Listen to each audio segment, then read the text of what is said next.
I did that a lot because that's kids. I did it because I had friends in the New York Phil.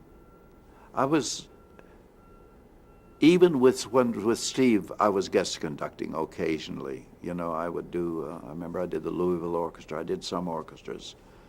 And I became, studying with Fritz, I guess, at the Met and being in that circle. I was always kind of a square, so I didn't belong in the dance circle or the variety circle.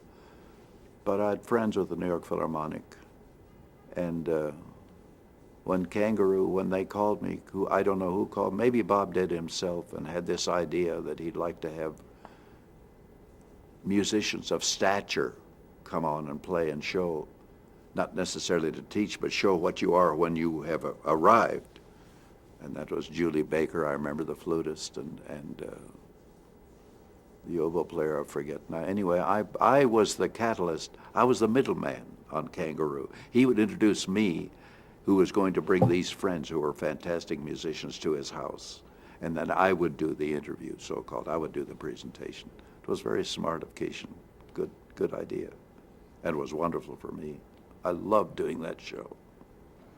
I loved it. It was, I have a youth program at Carnegie, which I've had for 20 years, but I've never felt anything as warm with kids as I felt on that show, the kids in the studio, in the audience that would come. Talk a little bit about Bob Keeshan, working with him. He was difficult. That's all I know. I don't know anything else. He was wonderful to me, but I'm told he was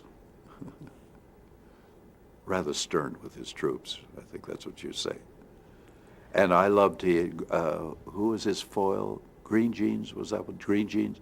Had been a bass player with Fred Waring. So I used to talk to him a lot when I was on the show. But I never talked to Keeshan very much.